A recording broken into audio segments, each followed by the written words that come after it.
This episode is brought to you by the RP Diet Coach app. Dr. Mike contradicts himself so many times during this video, it's very difficult to keep track. Were you also high when you wrote it?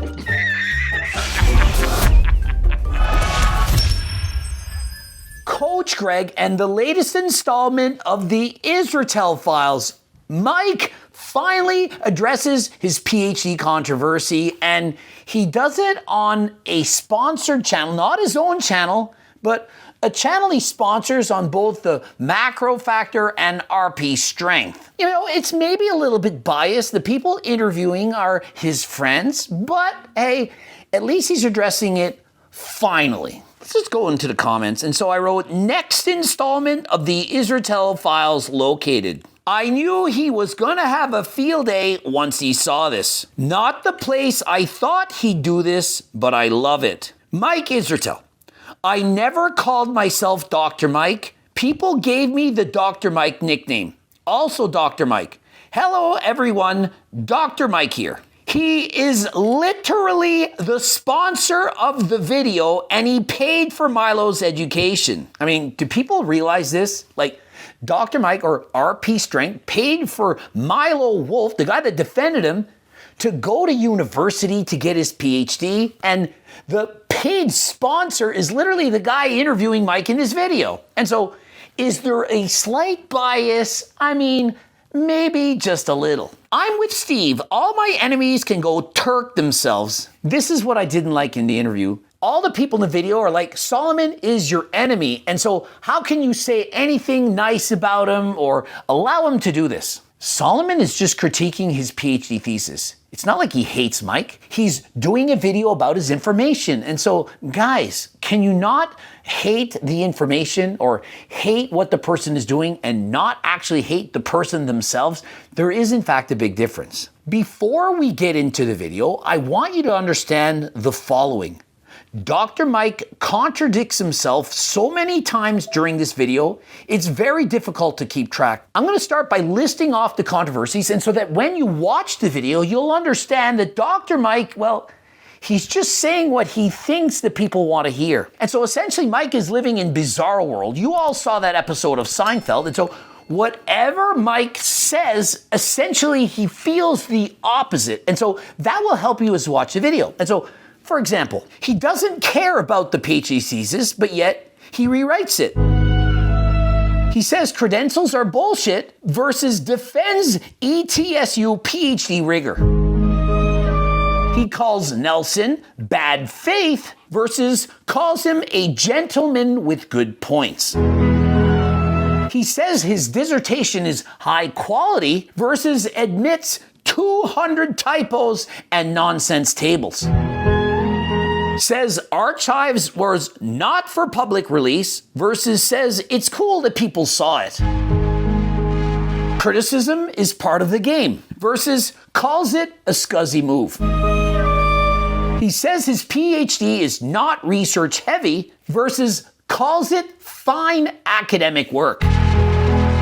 He says, who cares? It's 12 years old versus he then says, I'll fix every single error and re-upload it.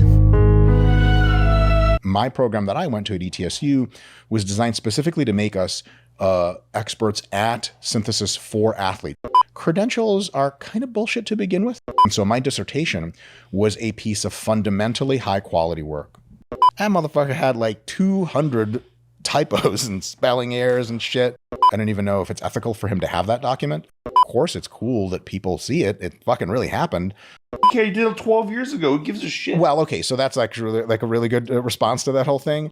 Yeah, so I'll correct it 100%. And so, frankly, the interview is rather embarrassing. The people interviewing, they're embarrassing. They seem to carry a grudge, and they can't understand that sometimes when people critique what you're saying, that they're actually right. And so just because somebody says something not nice about you, it doesn't mean that it's wrong, and it doesn't mean that they're a dick, and it doesn't mean that you have to dislike the person. They're just criticizing your work. There's a lot going on the interwebs right now. We got to dive right into it. There's a little bit about your PhD dissertation. I forgot to say Mr. Mike, actually. Yes, I've been demoted. I don't understand why Jarrett was in this video, because he doesn't say anything in the video, and he doesn't say anything in part 1. I don't know if he's going to say anything in part 2, but, well, he's sitting there closely to Dr. Mike. Officially, PhD has been revoked, and we might reinstate it because we also have the authority. We have PhDs here. Okay, hold on. This guys interviewing this have 2 million followers. And so Dr. Mike paid these guys off as well? Okay, yeah, now I see the bias. 2 million followers. They sponsor the video, and then they talk about Mike saying, oh, look, he's an amazing guy, and Solomon's an asshole. Right now, there's a dude, Solomon Nelson. Obviously, we're just going to catch him up on a high level, but then I just kind of want to hear your take on some certain things. Is he the guy with the black beard? These guys don't know the difference between Solomon Nelson and Milo Wolf. The guys doing the podcast, the interviewers. Solomon is a younger man, quite handsome, I must say. One thing you want to do is when somebody says mean things about you, if you're nice to them in return, it makes it much more difficult for that person to speak negatively about you. I mean, think of it. If you're friends with somebody, they're nice to you, are you really going to make videos that go as hard on that person? And so it's a very sound practice to glaze the person who's shitting on you. Because nothing against him or whatever, but to me, I've always been in the school of thought, if you got real shit to handle, you text people. He should have said, hey, it's Solomon, Mike. Hey, text him, a guy with like 4 million followers. Hey, I read your thesis and there was 200 plus mistakes. And so I want you to correct this in private. I just wanted to give you a heads up that your thesis from over 12 years ago that I spent 100 hours analyzing, that there was riddled with mistakes. That's really what you want. Should I, every time I do a video, rather than posting the video, I should just call up that guy with, say, 4 or 5 million followers, or for example, Jeff Nibbard, and say, hey, Jeff, it's Coach Greg. Yeah, I just watched your video where you agree with everything that I've stated, that I've been vindicated, that you now see that training harder than last time is correct. Now, wait till you see the next video on Jeff Nibbard. Jeff agrees with everything I say. So I shouldn't make a video talking about how Jeff has changed his mind about training harder than last time, that it's not about volume, this training, that he's essentially joined Team Coach Greg. If any one variable should wear the crown, it should probably be training hard, right? Next thing you know, Jeff is going to be a part owner of HCLT supplements. He agrees with me so much at this point that you would think I paid him off. No, I don't go making videos about Anthony. I just go, yo, dude, that was Kirk or whatever. And so instead of reporting on these people, we should just write them in private and say, hey, could you please take your video down, Jeremy Ethier, Jeff Nibbard, could you please take this down? Mike Israetel, I think you should just take this down in private. I should just do that. That's what you think would happen. And they would just say, thanks for writing, Greg. I'm going to rush to take down my video with 1 million views right now. Thank you, Greg. Thank you, Greg. No one would ever do it. The only time it's ever happened was when I did it with Fuad, and I said, in private, this video is embarrassing. There's a lot of mistakes. And so I'm going to just tell you right now, I'd rather you just take it down. And so rarely will anyone actually do this. Happened once in my life. On that level, 100% mega respect for what he did. Zero love lost whatsoever. It is all 100% part of the game. And so Mike is saying, look, he's doing exactly what I would do. He's getting 10 times more views on videos about me than he does on other people. And so why wouldn't he do that? This is what we do on social media. And so he says everything he's doing is what I have done, and he's not wrong. He's not lying, he's accurate. And so, hey, props to him for doing what he's doing. But he has a PhD. He does not. Oh, he does. No. No, I think we're talking about the Milo guy. No, I'm talking about Solomon. Oh my God, can these guys just shut up? They're insufferable. They get everything wrong. They don't know who they're talking about. They're just randomly throwing out names. They don't even know what they're talking about. Also, I shouldn't have said Kirk. That guy. He was on. I just said anyone that had a serious You're face. talking about Kirk. That's what Jeff did, and that's what Milo Wolf did.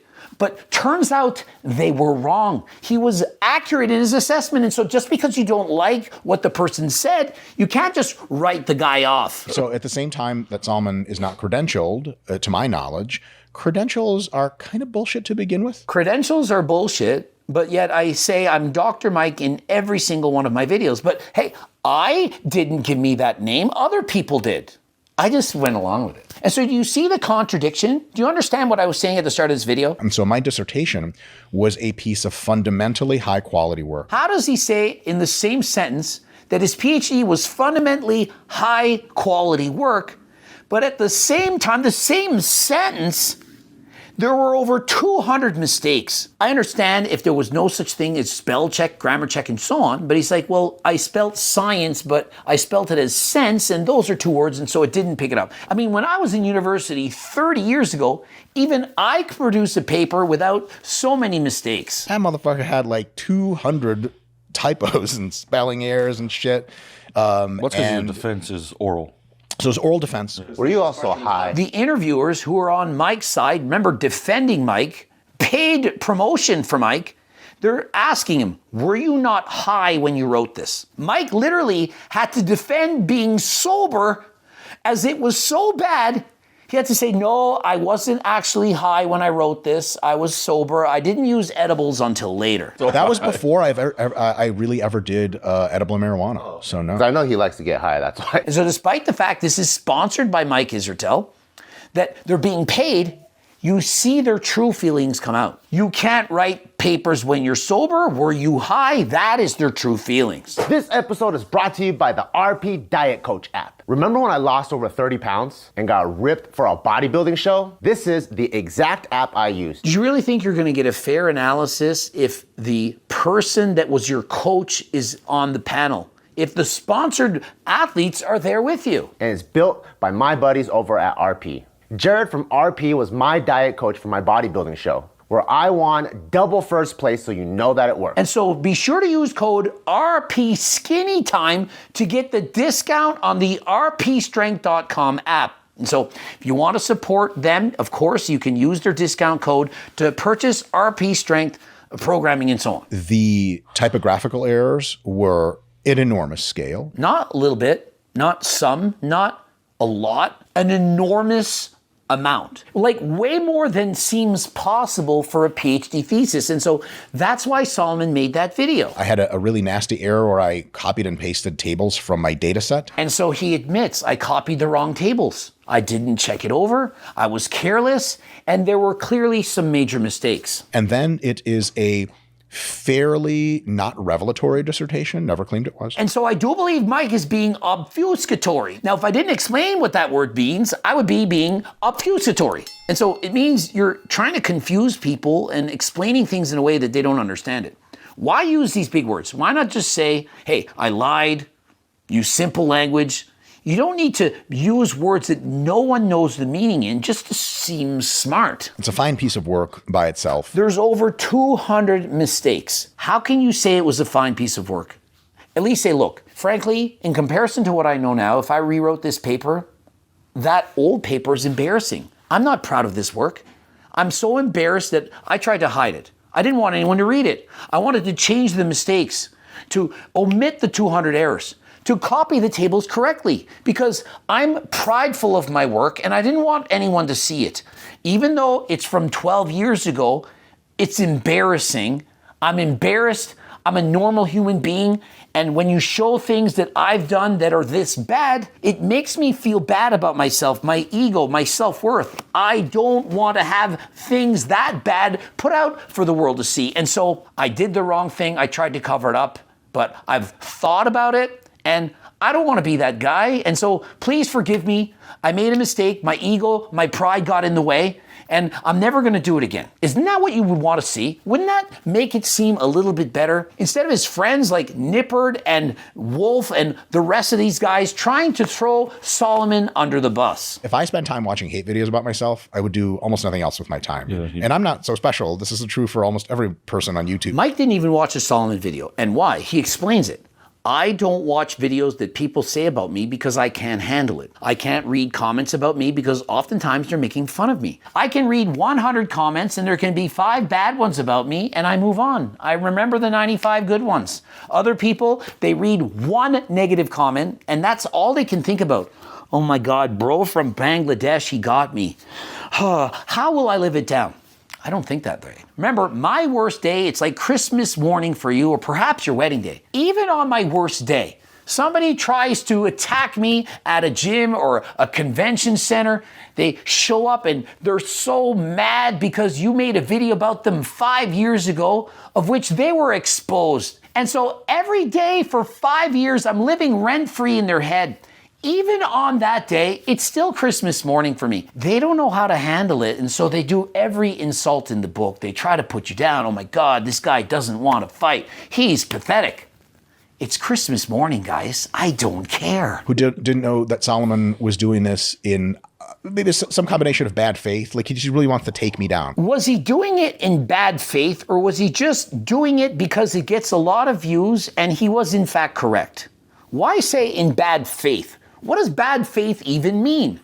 If I made a video talking about Jeff Nippard and I said, hey, Jeff Nippard just said that training harder than last time with less volume is the way that you should train. Exactly what Coach Greg has been stating. Is that in bad faith? I'm just reporting literally what he's saying. People were very eager about a response. And so the response I gave was incredibly sloppy and half-hearted because I was like, Kirk! And then people are like, no, you're a piece of shit. And I'm like, oh my God, I am a piece of shit. He responded by saying that Solomon got the wrong draft, and everyone went out in droves saying Solomon is a piece of shit for not doing due diligence.